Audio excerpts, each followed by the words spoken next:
السلام عليكم ورحمة الله.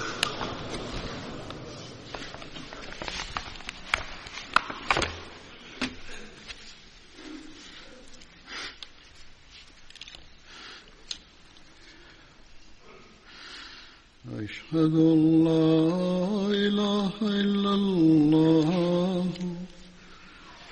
وحده لا شريك له وأشهد أن محمدا عبده ورسوله أما بعد فأعوذ بالله من الشيطان الرجيم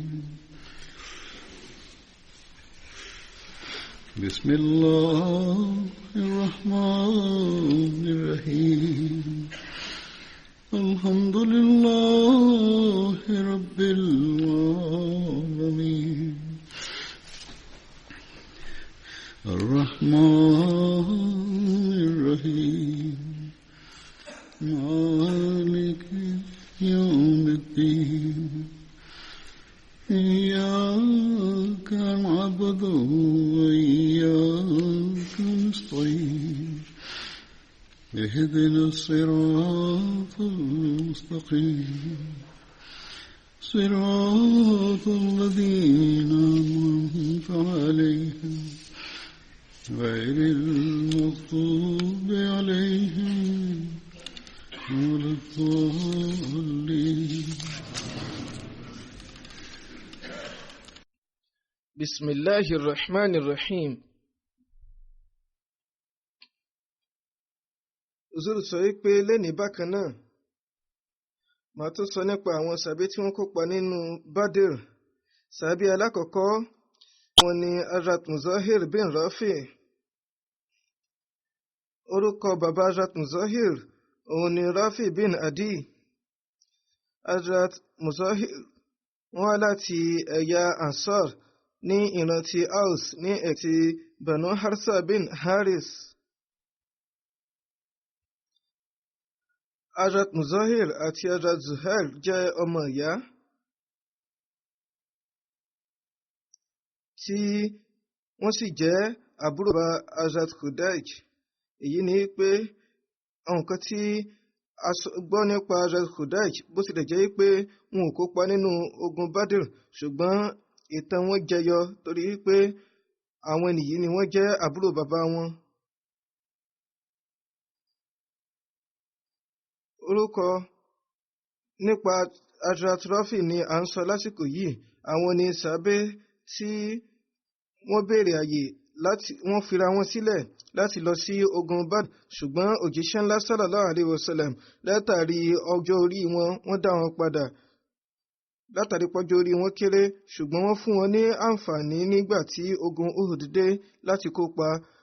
Hazrat Rafi kópa nínú ogun Badr, Uhud àti àwọn ogun yòókù.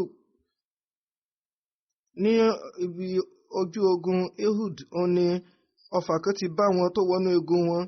Wọ́n yọ ọfà ọ̀hún lóòótọ́ ṣùgbọ́n àpá rẹ̀ wà lára wọn títí di àsìkò ìgbà tí wọ́n papòdà. Òjíṣẹ́ náà sàlám sọ fún Hazrat Rafi wípé ní ọjọ́ ìgbéǹde màá jẹ́rìí bí ẹ̀.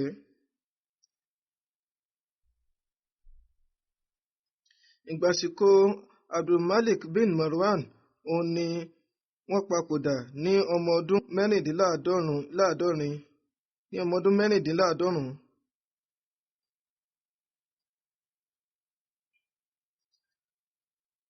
Nípa Hazrat Zuhair, Imam Bukhari sọ wípé Hazrat Zuhair àwọn tí ọmọ ìyá wọn ni wọ́n jọ kópa nínú ogun Badr tí orúkọ ọmọ ìyá wọn ọ̀hún sì ń jẹ́ tí wọn ò dárúkọ ọmọ ìyá wọn ọ̀hún. Àwọn alálàyé Bukhari wọ́n sọ wípé orúkọ ọmọ ìyá wọn ọ̀hún ni Muzahir. Bákan náà àwọn ìwé ìtàn òjíṣẹ́ sallam Subul Huda wa Rashad wọ́n sọ wípé Hazrat Muzahir bin Rafi ni. Gẹ́gẹ́ bí Bukhari ṣe mú wá, ọmọ ìyá wọn Hazrat Muzahir náà kópa. Hazrat Muzahir òun ni Usul sọ pé Hazrat Muzahir làwọn ń sọ nípa wọn nígbà táwọn dárúkọ Hazrat Zahir. Nípa àwọn ìwé tó sọ nípa àwọn sàábé bíi Usraba al-Asaba al-Istiyab ibẹ̀ ni a ti mọ̀ ní a rí pé Hazrat Muzahir kópa nínú ogun Badr nínú wọn, ṣùgbọ́n ó wà nínú wọn yí pé wọ́n kópa gbogbo ogun yòókù pẹ̀lú òjíṣẹ́ ńlá sallallahu alaihi wasallam. Nígbà khilafa Hazrat Umar òun ni Hazrat Muzahir papòdà. Yahya bin Sahal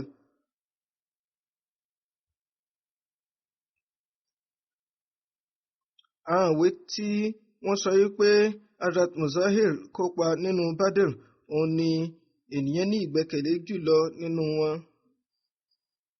Yahya bin Sahal bin Abu Asma ó ní àlàyé wípé Hazrat Muzahir bin Rafi wọ́n wá pẹ̀lú bàbá àwọn tí wọ́n sì ṣiṣẹ́ fún ọjọ́ díẹ̀ ní wọ́n mú àwọn òṣìṣẹ́ wọn láti ilẹ̀ Syria láìṣẹ́ pẹ̀lú bàbá àwọn.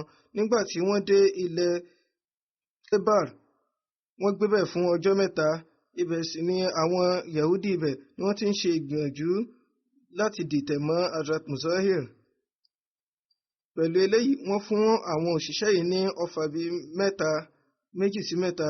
Nígbà Hazrat Muzahir jáde tí wọ́n dé ilẹ̀ Sibar èyí tó wà níbi ibùsọ̀ 6 sí ìta Khaybar, àwọn ènìyí wọ́n ṣe àkọlù fún Hazrat Muzahir tí wọ́n sì ṣe ikú pa wọ́n.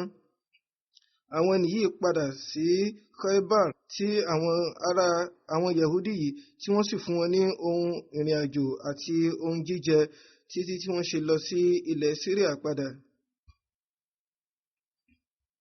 Nígbà tí ìròyìn tó Hazrat Umar bin Khattab létí, wọ́n sọ pé ní báyìí mò ń gbéra lọ sí ilẹ̀ Khaybar, mo sì ní láti lọ pààlà fún wọn, èyí tó túmọ̀ sí pé màá gba ẹ̀san lára wọn tí màá sì lé àwọn Yahudi ọ̀hún kúrò nílẹ̀, torí pé iṣẹ́ ńlá sàlám ti sọ nípa wọn wípé mi ò ní fún yín ní àǹfààní ju ibi tí Ọlọ́run ọba ọba fún yín ní àǹfààní dé. Ọlọ́run sì ti fún mi láǹfààní láti lé yín kúrò nílẹ̀. Báyìí ni Hazrat Umar náà ṣe bẹ́ẹ̀. Nípa ìjẹ́rìí ikú Hazrat Muzahir ó wáyé ní ọdún 20 Hijira. Sàbẹ́ tó kàn tí a sọ nípa wọn àwọn ni Hazrat Malik bin Khudama. Orúkọ bàbá wọn ó ní Khudama bin Arfaja. Nínú ẹgbàá mìíràn wọ́n sọ pé orúkọ bàbá wọn ní Haris ń jẹ́.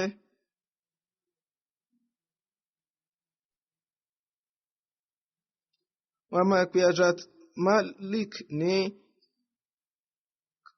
wọ́n máa pè wọ́n ní Arfaja dípò Haris nígbà mìíràn. Wọ́n wá láti ìran Aus ní ti ẹ̀ka ti Banu Ghanam. Hazrat Malik àti ọmọ ìyá wọn Hazrat Munzir bin Kudama àwọn ni wọ́n jọ kópa nínú ogun Badr. Yàtọ̀ sí eléyìí, Hazrat Malik wọ́n tún kópa nínú ogun Uhud. Lẹ́yìn náà sàbẹ́ tó kàn tá sọ nípa wọn àwọn ni Hazrat Khuraim bin Fatik.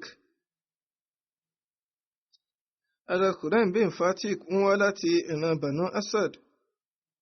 Orúkọ bàbá wọn ni Fatik bin Akram. Àwọn kan sọ pé Akram bin Shaddad ni.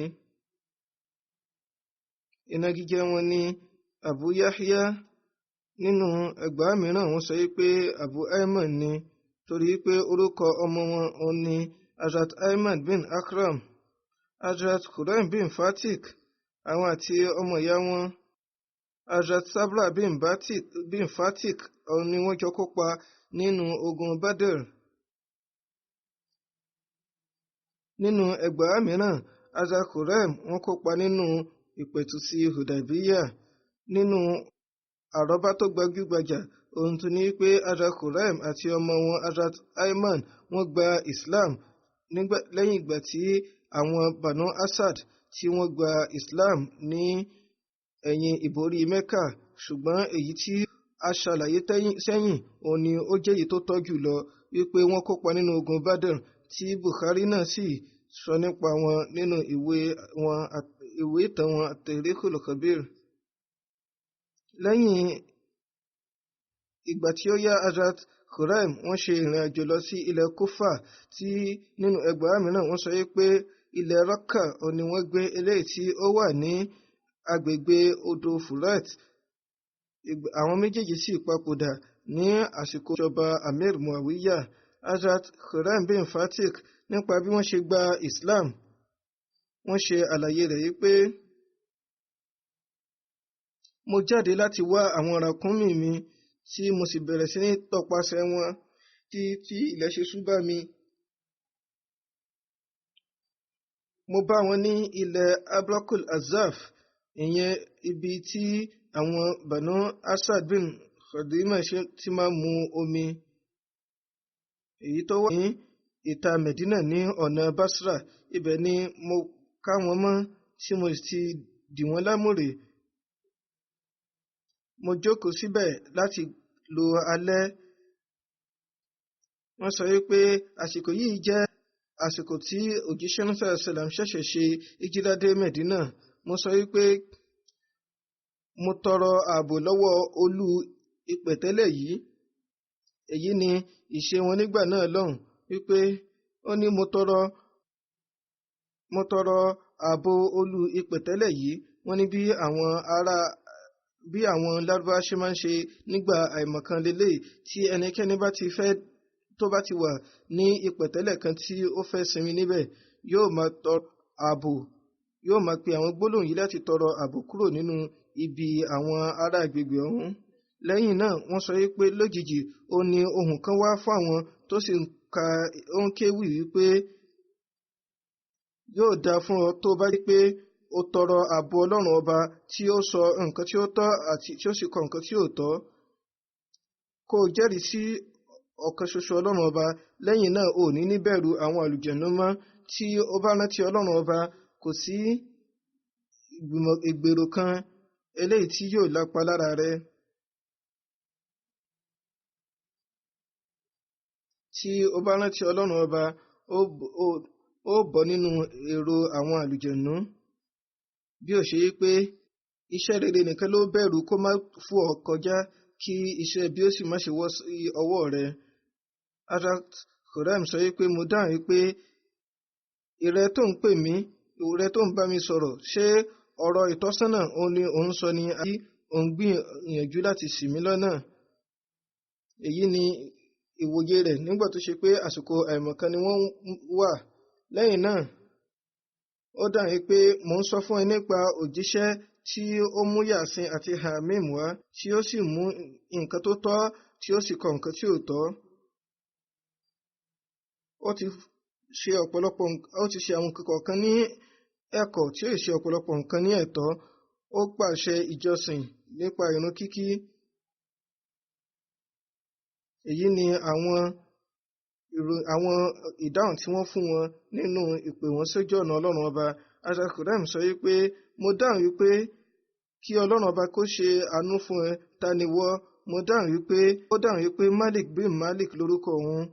Òjíṣẹ́ ńlá sallallahu alaihi wasallam, àwọn ni wọ́n fi àwọn ṣe adarí àwọn ènìyàn Najd. Khurram sọ wípé tí mo bá ní ẹni tí ó lè bá mi gbọ́ bùkátà àwọn ràkúnmí mi ni, dájúdájú èmi náà máa lọ sí ọ̀dọ̀ ẹni náà. Ọ̀rọ̀ òjọ́ kan ṣoṣo Ọlọ́run yìí ó wọ̀ lára dáradára. Báyìí ni wọ́n ṣe dáhùn wípé Malik bin Malik, ó dáhùn wípé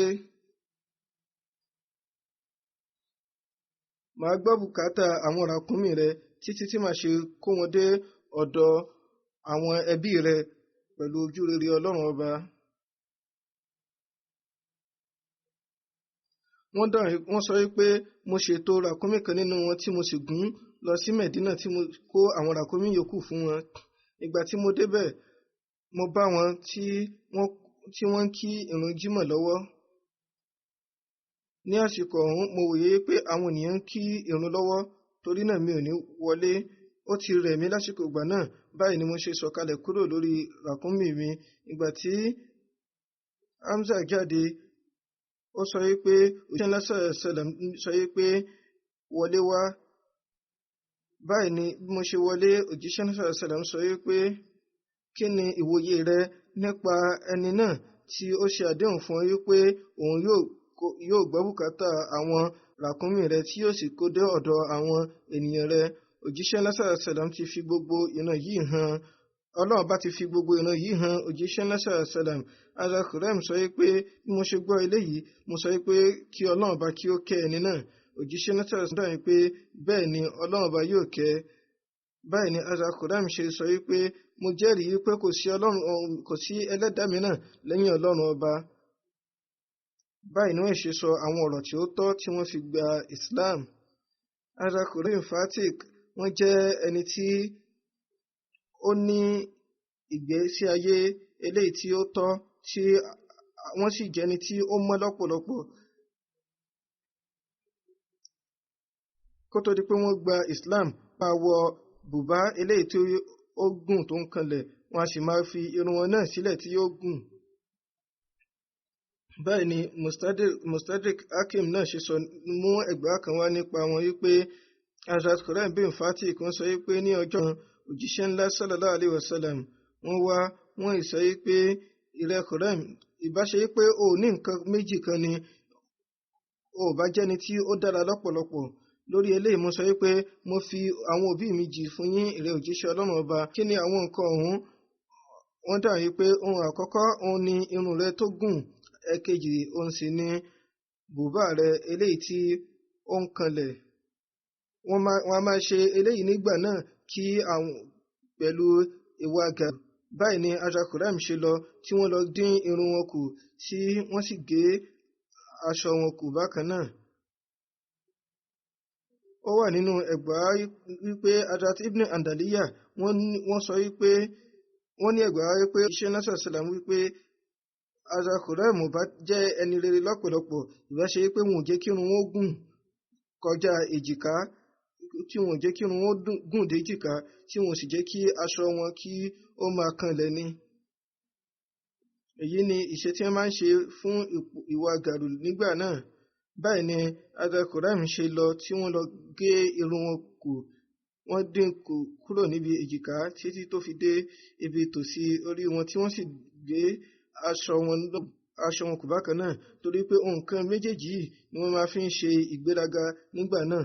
torí náà àwọn ènìyàn tí wọ́n sọ wípé kí ni nǹkan tí ó burú nínú kéèyàn jẹ́ kí irun ó gùn, ó yẹ kí wọ́n jẹ́ kí ó mọ ní ìwọ̀nba eléyìí tí ṣẹ́násà sàlám sọ. kò yẹ kí irun ọkùnrin kó dàbí tóbìnrin. nígbà àsìkò Hazrat Umar ó ní ìborí Syria wáyé. Hazrat Qais bin Abu Azim àti Hazrat Ahmad Shabi wọ́n ní ẹgbàá wípé Marwan bin Hakam ó sọ fún Hazrat Ahmad bin Khurram wípé kí ló dé tí ó kópa pẹ̀lú wa nínú ogun. mo dáhùn pé bàbá mi àti àbúrò bàbá mi kópa nínú ogun Badr. wọ́n sì ti rin kínkín rẹ̀ fún mi wípé mi ò gbọ́dọ̀ bá ẹnikẹ́ni jà. ẹnikẹ́ni tó bá ti sọ wípé yàtọ̀ sí ọlọ́run ọba kò sí, yàtọ̀ sí Allah kò sí ọlọ́run ọba mìíràn. Hazrat Ayman sọ fún Marwan bin Hakam wípé tí ọba lè ṣe àdéhùn ìmóríbọ́ kúrò nínú iná fún mi, màá lọ pẹ̀lú yín. báyìí ni wọ́n ṣe sọ fún yín pé kúrò lọ́dọ̀ wa. ó sì bẹ̀rẹ̀ sí, ìgbà tó sì kúrò lọ́dọ̀ wọn ó bẹ̀rẹ̀ sí ní kéwì pé mi ò ní láéláé bẹ́ni náà jà. ẹni tí ò bá ti pé ẹlòmíràn, tí ò bá ti gbóríyìn fún adarí mìíràn bí èṣẹ ni tó bá láti Kùráìṣì, tí ń bá ṣe kópa ẹni tí ó gbàgbọ́ nínú Ọlọ́run ọba ọ̀kan ṣoṣo, mi ò ní, gbogbo ìgbésí ayé mi kò ní láǹfààní kankan. bí a bá wo òde òní a mọ̀ bí tí àwọn ènìyàn ti jìnnà sí òkodoro ẹ̀kọ́ tó. ẹni tó kàn tá a sọ nípa àwọn ni Hazrat Muhammad bin Haris. Hazrat Muhammad bin Haris wọ́n wá láti ìran Kùráìṣì ní ẹ̀ka ti Banu Juma. orúkọ bàbá wọn ni Haris bin Muhammad tí ìyá wọn sì ń jẹ́ Kotela bin Mazum tí wọ́n jẹ́ ọmọ ìyá Usman bin Mazum. Usman bin Mazum ọ̀hún náà jẹ́ ìbátan Hazrat Muhammad. Hazrat Muhammad wọ́n ní ọmọ ìyá méjì tí í ṣe Atib àti Hattab. àwọn mẹ́tẹ̀ẹ̀ta yìí ni wọ́n gba Islam ṣáájú kí òjíṣẹ́ ńlá sallallahu alaihi wasallam tó wọ Darul Arqam. wọ́n á máa ka Hazrat Muhammad mọ́ àwọn as-sabiqun al-awwalun, àwọn tí wọ́n ń gbawájú nínú iṣẹ́ rere. Hazrat Aisha bint Khudama wọ́n ní ẹgbàá wá wípé Banu Mas'un nínú ìran Banu Mas'un Hazrat Khudama, Hazrat Abdullah, Hazrat Muhammad àti ìgbà tí wọ́n ṣe ìjírà dé Medina, Hazrat Abdullah bin Salman Al-Jilani ni wọ́n gbé. Òjíṣẹ́ náà sàlám ṣe. Hazrat Muhammad bin Haris wọ́n kópa nínú ogun Badr, Uhud, Khandak àti àwọn ogun yòókù pẹ̀lú òjíṣẹ́ ńlá sallallahu alayhi wa sallam. Hazrat Muhammad bin Haris wọ́n papòdà nígbà khilafa Hazrat Umar ní ọdún 23 hijiri. Lẹ́yìn náà sàhábé tó kàn tí a sọ nípa wọn àwọn ni Hazrat Zuhair bin Rafi.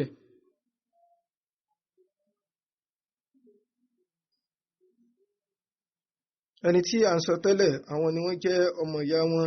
Hazrat Zuhair wọ́n láti ìran Aus ní ẹ̀ka ti Banu Harsa bin Haris. Wọ́n ní ọmọ kan, Hazrat Zuhair ní ọmọ kan tí ń jẹ́ Usaid. Wọ́n sì jẹ́ Hazrat Zuhair wọ́n jẹ́ àbúrò bàbá Rafi bin Khudajah. Wọ́n sì ní aya tí ń jẹ́ Fatima bin Bishr tí wọ́n wá láti ìran Banu Adi bin Ghanam. Hazrat Zuhair wọ́n jẹ́ ọmọ ìyá Hazrat Rafi tí àwọn méjèèjì sì kópa nínú ogun Badr. Àwọn mìíràn sọ wípé wọn ò kópa ṣùgbọ́n ọ̀pọ̀lọpọ̀ nínú wọn ni wọ́n sọ wípé wọ́n kópa. Hazrat Zuhair wọ́n kópa nínú Bayat Akbar ẹlẹ́ẹ̀kejì, ogun Badr, ogun Uhud àti àwọn ogun yòókù pẹ̀lú òjíṣẹ́ ńlá sallallahu alayhi wa sallam. Hazrat Rafi bin Khudayj wọ́n ní ẹgbàá láti ọ̀dọ̀ ọmọ ìyá wọn wípé lọ́dọ̀ àbúrò bàbá wọn wípé òjíṣẹ́ náà sallallahu alayhi wa sallam wọ́n kọ ohun kankan fún wa èyí tí ó jẹ́ ohun tí ó tọ́ wa lọ́pọ̀lọpọ̀, nǹkan tí ó ń ṣàǹfààní fún wa tẹ́lẹ̀ rí. Mo dáhùn wípé ohun kan yòówù tí òjíṣẹ́ ńlá bá ti sọ òun náà ní tó tọ́. Wọ́n sọ wípé òjíṣẹ́ ńlá pè mí, wọ́n wá béèrè pé kí ni nǹkan tí ẹ̀ ń ṣe ní oko yín. Mo dáhùn wípé máa ń fi fún àwọn ènìyàn láti ṣiṣẹ́ ni pẹ̀lú gbèdéke wípé ibi tí ó bá súnmọ́ bí omi yóò jẹ́ tiwa. Àwọn a sì máa fi àwọn òṣùwọ̀n dàbínù wásàkì kan san owó rẹ̀. Wásàkì kan jẹ́ sáà 50 tí sáà kan sì jẹ́ kílò kan àbọ̀. Òjíṣẹ́ náà sàlám sọ wípé ẹ má ṣe bẹ́ẹ̀, yálà kí ẹ má ṣiṣẹ́ fúnra yín lórí ilẹ̀ yín tàbí kí ẹ fi sílẹ̀ fún wọn kí wọ́n ṣiṣẹ́ lórí gbogbo ẹ̀. Wọ́n ní lẹ́yìn ìgbà tí mo gbọ́ eléyìí báyìí ni mo ṣe bẹ̀rẹ̀ sí ní ṣe iṣẹ́ ní ìbámu pẹ̀lú nǹkan tí wọ́n sọ. Lẹ́yìn náà sàhábé tó kẹta sọ nípa wọn àwọn ni Hazrat Amr bin Ayyas. Hazrat Amr wọ́n wá láti ilẹ̀ Yemen. Ìran Ansari ti ẹ̀yà Banu Lozan ni wọ́n ti wá. Wọ́n ní ọmọ ìyá kan tí ó ń jẹ́ Ayyas bin Amr. Wọ́n sì tún ní ẹgbàá mìíràn yìí pé orúkọ bàbá wọn òní Zaid. Hazrat Amr kópa nínú ogun Badr àti Uhud pẹ̀lú òjíṣẹ́ ńlá sallallahu alayhi wa sallam. Hazrat Rabi bin Ayyas àti Hazrat Warqa bin Ayyas ni wọ́n jẹ́ ọmọ ìyá Hazrat Amr tí àwọn ọmọ ìyá mẹ́tẹ̀ẹ̀ta yìí sì ní àǹfààní láti kópa nínú ogun Badr. Lẹ́yìn náà sàhábí tó kàn tí a sọ nípa wọn àwọn ni Hazrat Mujlid bin Amr. Hazrat Mujlid bin Amr wọ́n á tún máa pè wọ́n ní Mijlad bákan náà. Wọ́n wá láti ìran Banu Sulaim ní ẹ̀ka ti Banu Ujur. Èyí jẹ́ àwọn ọ̀rẹ́ Banu Kabir bin Ghanam bin Dundam. Àwọn kan sì sọ wípé ọ̀rẹ́ Banu Amr bin Dundan ni wọ́n jẹ́, èyí tí ó dìrọ̀ mọ́ ti nu Abu Hashim. Hazrat Mujlid àwọn àti àwọn ọmọ ìyá wọn Sakf bin Amr àti Malik bin Amr ni wọ́n jọ kópa nínú ogun Badr. Hazrat Mujlid bin Amr wọ́n wà pẹ̀lú òjíṣẹ́ sálàm nínú ogun Badr, Uhud àti àwọn ogun yòókù. Hazrat Mujlid bin Amr wọ́n papòdà ní ọdún 50 Hijri ní àsìkò ìjọba Hazrat Amir Muawiya. Lẹ́yìn náà sàbí tó kẹta sọ nípa wọn àwọn ni Hazrat Abdullah bin Suhail. Hazrat Abdullah orúkọ bàbá wọn òun ni Suhail bin Amr tí ìyá wọn sì ń jẹ́ Fakhta bint Amr. Orúkọ ọmọ ìyá wọn ni Abu Jandal. Hazrat Abdullah ju ọmọ ìyá wọn Abu Jandal lọ. Hazrat Abdullah wọ́n máa pè wọ́n ní Abu Suhail. Hazrat Abdullah bin Suhail wọ́n wá láti ìran Banu Amir bin Lohi tí Ishaq kà wọ́n mọ́ àwọn muhajir tí wọ́n lọ sí ilẹ̀ Habsha lẹ́lẹ́kejì. Nígbà tí Hazrat Abdullah bin Suhail tí wọ́n darí láti ilẹ̀ Abyssinia, bàbá wọn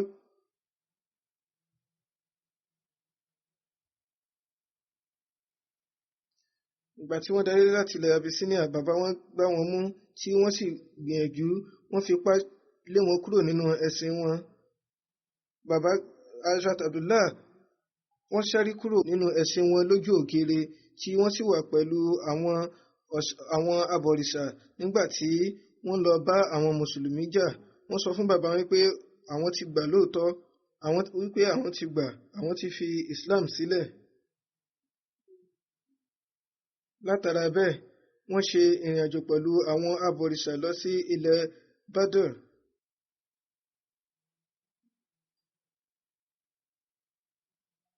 Bó tilẹ̀ jẹ́ pé nípa ilé bàbá wọn ò ní ròyìnròyìn nípa wọn, èyí ni ó fà á wọ́n wà ní orí ràkúnmí wọ́n sì jọ ṣe ìrìn àjò lọ tí wọ́n sì ti níwòye pé wọ́n ó kú ti fi ẹ̀sìn wọn sílẹ̀, torí náà kò sí ròyìnròyìn kankan nípa wọn. Nígbà tí wọ́n dé ilẹ̀ Badr tí àwọn mùsùlùmí àti àwọn abọ̀rìṣà dojúkọra wọn, báyìí ni Hazrat Abdullah bin Suhail wọ́n ṣe sáré lọ sọ́dọ̀ àwọn mùsùlùmí tí wọ́n sì dúró síwájú òjíṣẹ́ ńlá sallallahu alaihi wasallam. Àwọn tí wọ́n ṣetán láti bẹ̀rẹ̀ ogun Badr nígbà náà lọ́hùn. Nígbà ọ̀hún wọ́n jẹ́ ọmọ ọdún 27. Èyí bí bàbá wọn nínú lọ́pọ̀lọpọ̀. Hazrat Abdullah bin Suhail wọ́n kópa nínú ogun Uhud àti àwọn ogun yòókù pẹ̀lú òjíṣẹ́ ńlá sallallahu alaihi wasallam. Hazrat Abdullah nígbà ìborí ogun Mẹ́kà wọ́n tọrọ ààbò fún bàbá wọn. Wọ́n dé iwájú òjíṣẹ́ ńlá sallallahu alaihi wasallam wọ́n sì tọrọ wípé ìrẹ òjíṣẹ́ Ọlọ́run ọba, ṣé ẹ ó fún bàbá mi láàbò bí? Báyìí ni òjíṣẹ́ ńlá ṣe dáhùn wípé látàrí ààbò Ọlọ́run ọba wọ́n wà láàbò, ẹ fún wọn láǹfààní láti jáde síta. Lẹ́yìn náà òjíṣẹ́ ńlá sọ fún àwọn ẹmẹ̀wà wọn wípé ẹnikẹ́ni tó bá rí Suhail bin Amr kó má ṣe fi ojú ẹ̀tẹ́ wò. Mo fi ìgbésí ayé mi ṣẹ̀rí sí wípé dájúdájú Suhail jẹ́ olóye alápọ̀nlé tó yẹ ṣe wípé irú ènìyàn tí Suhail jẹ́ kò yẹ kí ó má wà nínú Islam. Báyìí ni Hazrat Abdullah bin Suhail ṣe lọ bá Hazrat Suhail tí wọ́n sì ṣàlàyé tó jíṣẹ́ ńlá sọ. Suhail dáhùn pé mo fi Ọlọ́run ọba ṣẹlẹ́rìí, ènìyàn rere ni ó jẹ́ láti ìgbà kékeré àtìgbà ogbó. Báyìí ni ibẹ̀ ni Hazrat Suhail ti gba Islam. Nípa ìṣẹ̀lẹ̀ àyí, Hazrat Suhail máa ń sọ pé Ọlọ́run bá fún ọmọ mi ní ọ̀pọ̀lọpọ̀ oríire látàrí Islam. Hazrat Abdullah wọ́n kópa nínú ogun Yamama, ibẹ̀ sì ni wọ́n ti papòdà ní ọdún 12 Hijra. Ibẹ̀ ni wọ́n ti jẹ́rìí ikú. Wọ́n jẹ́ ọmọ ọdún 22 nígbà náà lọ́hùn. Hazrat Abubakar Siddiq wọ́n lọ sí hajj ní Mecca nígbà kìláfà wọn. Bàbá Hazrat Abdullah bin Suhail ẹni tí ṣe Hazrat Suhail bin Amr wọ́n jáde wọ́n tẹ̀lé wọn láti Mecca lọ sí padà sí Medina.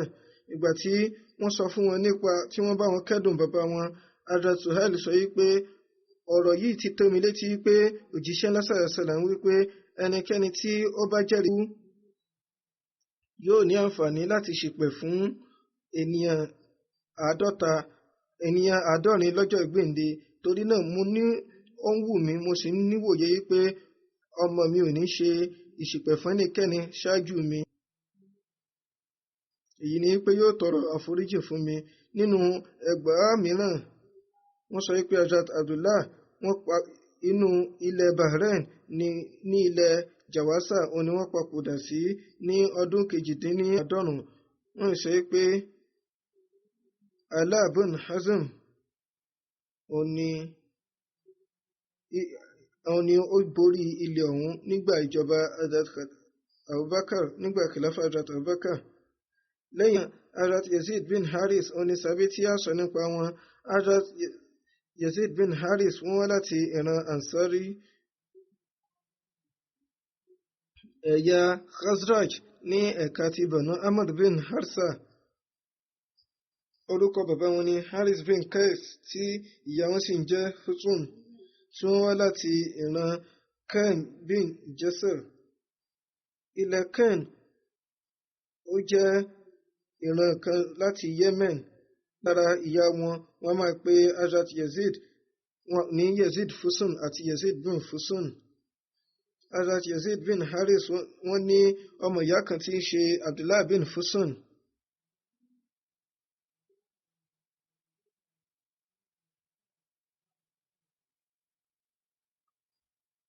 Hazrat Umar bin Abdul Umar Zushimalain nípa tí wọ́n máa pè wọ́n ní Zushimalain. Wọ́n sọ wípé Ibn Hisham ó ní àlàyé wípé nǹkan tí wọ́n fi ń pè wọ́n ní Zushimalain ó ní pé wọ́n á máa ṣiṣẹ́ lọ́pọ̀lọpọ̀ pẹ̀lú ọwọ́ òsì.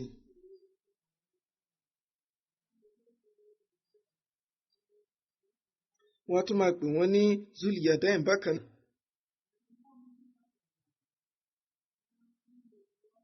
Ohun tí ó sì fà tí wọ́n ṣe ń pè wọ́n bẹ́ẹ̀ ò ní pé ọwọ́ wọn gùn lọ́pọ̀lọpọ̀. Àwọn kan sì sọ pé torí pé wọ́n máa fi ọwọ́ méjèèjì ṣiṣẹ́ papọ̀ òní wọ́n ṣe ń pè wọ́n ní Zuliyadain. Umar bin Abdul Amr Khuzai òní orúkọ wọn, tí wọ́n ṣe ìjírà lọ sí ilẹ̀ Medina tí wọ́n sì dé iwájú òjíṣẹ́ ńlá sàlám. Òjíṣẹ́ ńlá fi wọ́n ṣe ọmọ ìyá Hazrat Yazid bin Haris. Èyí ló fà ìjọmọ ìyá wọn pẹ̀lú Hazrat Yazid bin Haris la ṣe sọ nípa wọn, ìyẹn Hazrat Umar. Hazrat Yazid àti Hazrat Umar wọ́n ní àǹfààní láti kópa nínú ogun Badr. Ibẹ̀ sì ni àwọn méjèèjì ti ní àǹfààní àti jẹ́rìí ikú. Nafal bin Muawiya Delhi ni ó ṣe ikú pa wọ́n, tí àwọn kan sì sọ wípé ẹni tó ṣekú pa wọ́n ó ní Tu'aima bin Adi. Hazrat Yazid bin Haris nígbà ogun Badr wọ́n mú igi dàbínù dání, òun sì ni wọ́n fi ń jà tí wọ́n ṣe jẹ́rìí ikú. Lẹ́yìn náà ẹni tá tún sọ nípa wọn ni Hazrat Umar bin Humam. Hazrat Umar bin Humam wọ́n wá láti ìran Ansar ní ẹ̀yà ti Khazraj ní ẹ̀ka Banu Salama ti Banu Haram bin Kaf. Wọ́n máa pe bàbá wọn jẹ́ Humam bin Mu, tí ìyá wọn sì ń jẹ́ Nawar bint Khawim. Òjíṣẹ́ ńlá sallallahu alaihi wasallam wọ́n fi Hazrat Umar bin Humam ṣe ọmọ ìyá Hazrat Ubaid bin Haris Atlabi, tí àwọn tí wọ́n ṣe ìjírá láti Mecca lọ sí Medina. Àwọn méjèèjì sì ni wọ́n jọ kópa nínú ogun Badr. Nígbà ogun Badr tí àwọn abọ̀rìṣà súnmọ́ tí wọ́n dé wájú wọn, òjíṣẹ́ náà sàlám sọ wípé ní báyìí ẹ tẹ̀síwájú lọ sínú àlùjànnà, eléyìí tí ó ṣe wípé ó gbòòrò ní àlàfo sánmọ̀ sílẹ̀. Báyìí ni wọ́n ṣe dáhùn wípé ìrẹ òjíṣẹ́ ọba, ṣé àlùjànnà tí gbígbòòrò rẹ̀ jẹ́ ti ọ̀run àti ilẹ̀, ṣé òun lẹ́ ń sọ níbí? Wọ́n dáhùn pé bẹ́ẹ̀ ni. Báyìí ni wọ́n ṣe dáhùn pé bẹ́kẹ̀bẹ́kẹ̀, èyí ni pé ògo ògo.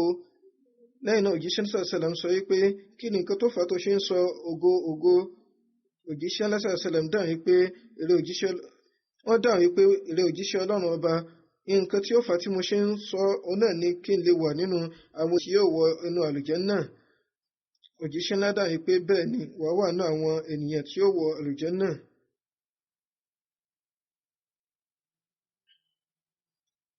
Hazrat Umar bin Umam wọ́n yọ dàbínù jáde wọ́n sì bẹ̀rẹ̀ sí jẹ. Lẹ́yìn náà wọ́n sọ pé tí n bá parí dàbínù yìí á jẹ́ pé mo ti ní ẹ̀mí gígùn. Látara bẹ́ẹ̀ wọ́n ju dàbínù ọ̀hún nù wọ́n sì bẹ̀rẹ̀ sí ní jà títí tí wọ́n ṣe jẹ́rìí ikú. Ní ojú ogun Badr, Hazrat Umar bin Umam wọ́n máa ké ewì yìí wípé rọ́gdán ilallahi bighairi zad ilatuqa wa amalul ma'ad wa sabru fillahi ala al-jihadi ilatuqa min azami sidadi wa khairu ma qada ila rashadi wa kullu hayyin wa inafad. Èyí ni pé kò sí nǹkan tí mo kó dání lọ sọ́dọ̀ Ọlọ́run ọba bí ó ṣe ìpáyọ̀ Ọlọ́run ọba àti ìrètí ilé rere. Lójú ọ̀nà Ọlọ́run ọba ni mo ti ń jà sójú ọ̀nà Ọlọ́run ọba. Ìpáyọ̀ Ọlọ́run ọba sì ni nǹkan tí ó dára jùlọ. Gbogbo ènìyàn tí tó wà nílé ayé tó ń ṣẹ̀mí àwọn náà sì ń bọ̀ wá papòdà. Nínú Ansari àkọ́kọ́ tí ó kọ́ jẹ́rìí ikú òun ni Umar Humam tó ṣe pé Khalid bin Alam ló ṣekú pa wọ́n.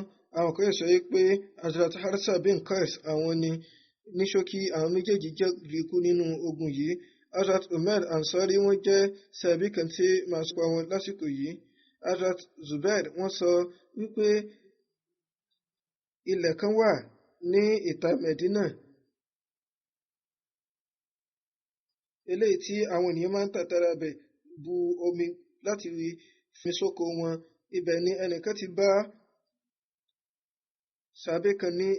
Ansari kan ní àríyànjiyàn. Báyìí ni ẹni yìí wọ́n ṣe kó ẹjọ́ ìlọsíwájú òjíṣẹ́ lásàrà sálàm. Òjíṣẹ́ lásàrà sálàm sọ fún Hazrat Zubair wípé fún wọn ní àǹfààní láti lo omi torí pé àwọn ni lóòótọ́ ìwọ lọ́wọ́ kọ́ débẹ̀ ṣùgbọ́n kí àwọn náà ìwọ lo omi kó ṣiṣẹ́ kù fún àwọn. Báyìí ni Ansari ṣe dáhùn pé ṣé ẹ̀ ń ṣe ìdájọ́ gbé nítorí pé ó jẹ́ ẹbí yín ni bí. Báyìí ni ojú òjíṣẹ́ lásàrà sálàm ń pọ́n lọ́pọ̀lọpọ̀. Òjíṣẹ́ lásàrà sálàm wá sọ fún Hazrat Zubair wípé tẹ́lẹ̀tẹ́lẹ̀ mò ń sọ wípé kí o lo omi díẹ̀ kó lè ṣẹ́kù fún ṣùgbọ́n ní àsìkò yìí ọ̀rọ̀ ẹ̀tọ́ ní nǹkan tí ó ń sọ ní nǹkan tó ń béèrè báyìí. Torí náà wà á ní láti lo omi o lè lo gbogbo omi náà tán torí ẹ̀tọ́ ti ẹni lásìkò yìí. Bó tilẹ̀ jẹ́ pé òjíṣẹ́ sálàm ti wo ìwòye Hazrat Zubair tẹ́lẹ̀ kí wọ́n sì ń wá ọ̀nà eléyìí tí Ansari yìí yóò fi rí àǹfààní látọ̀dọ̀ wọn. Ṣùgbọ́n nígbà tí Ansari yìí ṣe sọ eléyìí báyìí ni òjíṣẹ́ lásàrà sálàm ṣe kúkú ṣe ìdájọ́ eléyìí tí ó kún fún bí ó ṣe yẹ kí ọ̀rọ̀ lọ ní ẹ̀tọ́ fún Hazrat Zubair. Hazrat Zubair sọ pé nínú ìwòye mi nǹkan tí Ọlọ́run fi sọ ẹsẹ̀ yìí kalẹ̀ nìyí pé wa rabbika la yu'minuna hatta yuhakkimuka fima shajara bainahum. Èyí ni pé wọn ò ní láéláé gbàgbọ́ nínú rẹ títí tí wọn yóò fi ẹ́ ṣe olùdájọ́ nínú nǹkan tí ó bá ń fa àríyànjiyàn láàrin wọn. Àkópọ̀ ẹsẹ̀ ọ̀hún ó ní wípé fala wa rabbika la yu'minuna hatta yuhakkimuka fima shajara bainahum thumma la yajidu fi anfusihim harajan mimma qadaita wa yusallimu tasliman. Èyí ni pé pẹ̀lú Ọlọ́run ọba rẹ wọn ò ní láéláé gbàgbọ́ títí tí wọn yóò fi ẹ́ ṣe adájọ́ lórí gbogbo nǹkan tí ó bá ń fa àríyànjiyàn láàrin wọn tí wọn ò sì rí ohun kankan tí ó ṣẹ́kù tí kò tẹ́ wọn lọ́rùn tí wọn yóò sì ní ìtẹríba pátápátá. Al-Isaba Usdul Ghaba wọ́n ní àlàyé nípa ìwé Bukhari wípé ẹnìkan tí wọ́n bá fa ọ̀rọ̀ yìí òun náà ni Hazrat Umar Ansari. Ní ṣókí ìgbà mìíràn èṣù a máa gbìyànjú ní ìdákẹ́jẹ́jẹ́ láti lo ẹlòmíràn ṣùgbọ́n Ọlọ́run ọba ti ṣe àdéhùn ọlọ́run bá ti ṣe ìkéde àforíjì fún gbogbo àwọn tí wọ́n kópa ní inú ogun Badr. Hazrat Ammar bin Muaz bin Nu'man Ausi, àwọn tàbí tí ó kàn tá sọ nípa wọn, orúkọ bàbá wọn ó ní Muaz bin Nu'man tí ìyá wọn sì ń jẹ́ Kafsha bint Rafi. Hazrat Ammar bin Muaz wọ́n wá láti ìran Ansari ti Ashali tí wọ́n sì jẹ́ ọmọ ìyá Saad bin Muaz. Àwọn ènìyàn Ansari tí wọ́n bá wá láti ìran Banu Abdul Ashal wọ́n máa pè wọ́n ní Ashali, tó ṣe pé ọ̀pọ̀lọpọ̀ nínú wọn ni wọ́n gba Islam. Hazrat Asim bin Umar bin Qatada, àwọn ni wọ́n ní ẹ̀gbọ́n ìyá Hazrat, wọ́n ṣe ìjọmọ̀ ìyá wọn pẹ̀lú Hazrat Umair bin Abu Waqqas. Hazrat Umair bin Abu Waqqas wọ́n jẹ́ ọmọ ìyá Hazrat Saad bin Abi Waqqas. Hazrat Amr bin Muaz wọ́n kópa nínú ogun Badr pẹ̀lú ọmọ ìyá wọn yìí. Hazrat Amr bin Muaz inú ogun Uhud ni ti jẹ́rìí ikú. Zarar bin Khattab ló ṣekú pa wọ́n. Nígbàtí Zarar bin Khattab tí ó ta ọfà bá wọn, ó sọ ní ọ̀rọ̀ gbólóhùn yẹ̀yẹ́ yìí pé ṣùrí báyìí ẹni náà kò ní bọ́ lọ́wọ́ rẹ, ẹni tí ó ṣe yìgì rẹ pẹ̀lú múndíá. Nígbà náà Zarar ò tí gba Islam, nínú ìborí Mẹ́kà sí ni ó ti gba Islam. Ìgbà tí Hazrat Amr bin Muaz papòdà, wọ́n jẹ́ ọmọ ọdún méjìlélọ́gbọ̀n.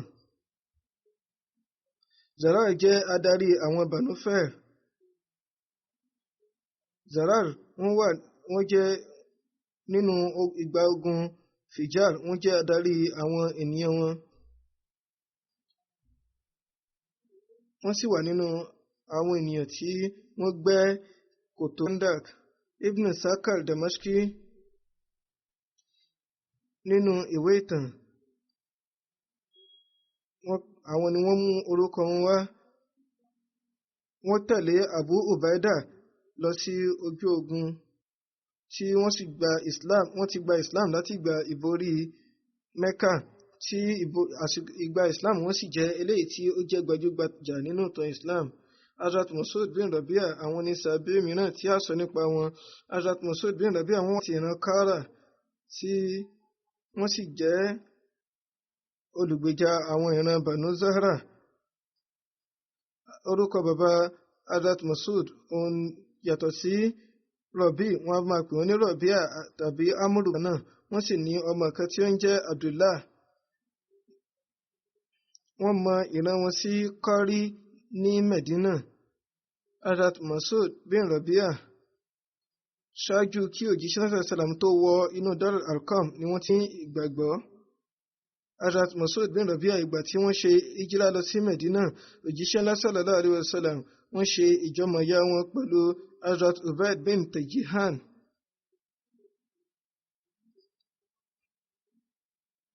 Hazrat Masud bin Rabia kópa nínú ogun Badr, Uhud, Khandak àti àwọn ogun yòókù pẹ̀lú òjíṣẹ́ ńlá sallallahu alaihi wasallam. Ní 30 ọdún ìjírà òun ni wọ́n papòdà, tí wọ́n sì jẹ́ ọmọ ọdún 60 nígbà náà. Kí Ọlọ́run bá kí ó ṣe àgbéga fún ipò àwọn sàbí ọ̀hún lápapọ̀. Àwọn iṣẹ́ rere ọ̀hún tí wọ́n sì ń ṣe, k'Ọlọ́run bá jẹ́ kí àwa náà ní tẹ̀síwájú nínú wọn. Lẹ́yìn eléyìí, nǹkan tí mo fẹ́ sọ ó wípé láti Jímọ̀ tí ó ń bọ̀ pẹ̀lú ojúrere Ọlọ́run ọba, Jásà Sálánà yóò bẹ̀rẹ̀ ní ilẹ̀ Britain, lórílẹ̀-èdè Britain níbí báyìí. Torí náà ẹ ṣe àdúrà kí ó jẹ́ eléyìí tí yóò ní bùkún lọ́pọ̀lọpọ̀, kí Ọlọ́run bá kí ó ṣe àránṣe àwọn tí wọ́n tún ní ojúṣe, kí wọ́n ṣe gbogbo ìgbìyànjú wọn, kí wọ́n sa gbogbo ipá wọn láti mú àwọn iṣẹ́ náà ṣẹ, kí wọ́n sì ṣe àdúrà kí Ọlọ́run bó fún wọn ní àǹfààní láti ṣe iṣẹ́ ọ̀hún bó ti tọ́ àti bó ti yẹ, kí Ọlọ́run bó fún wọn ní àǹfààní láti ṣe ìgbàlejò àwọn àlejò Hazrat Masih Maud alayhi salam lókodoro. Ní ọdún yìí, ẹ̀ka àwọn ìrìnnà ẹ̀ka ìrìn àjò wọn yóò ní láti ṣe ìgbáradì lọ́pọ̀lọpọ̀, torí wípé àwọn ènìyàn tí wọ́n ti wà ní bíbáyìí, gbogbo bí wọ́n ṣe kó wọn dé Islamabad tí wọn yóò sì tún lè mú wọn wá sí ibi ètò jásà. Mo sọ fún wọn pé kí wọ́n tètè bẹ̀rẹ̀ ìgbáradì wọn kí àwọn ènìyàn lè lọ, kí àwọn àlejò lè dé Islamabad kí wọ́n sì ní àǹfààní láti kírun níbẹ̀, kí wọ́n sì tún ní àǹfààní láti wá sí Islamabad fún ètò. Kí Ọlọ́run bá jẹ́ gbogbo iṣẹ́ yìí kí ó rí àmúṣe dé àmì.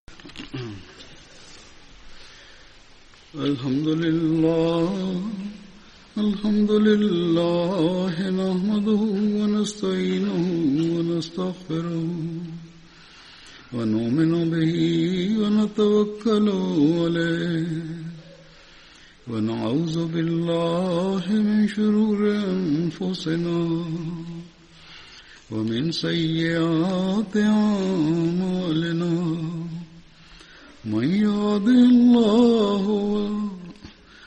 يهده الله فلا مضل له ومن يضلل فلا هادي له ونشهد أن لا إله إلا الله ونشهد أن محمدا عبده ورسوله عباد الله رحمكم الله إن الله يأمر بالعدل والإحسان وإيتاء ذي القربى وينهى عن الفحشاء والمنكر والبغي يعظكم لعلكم تذكرون اذكروا الله يذكركم وادعوه يستجب لكم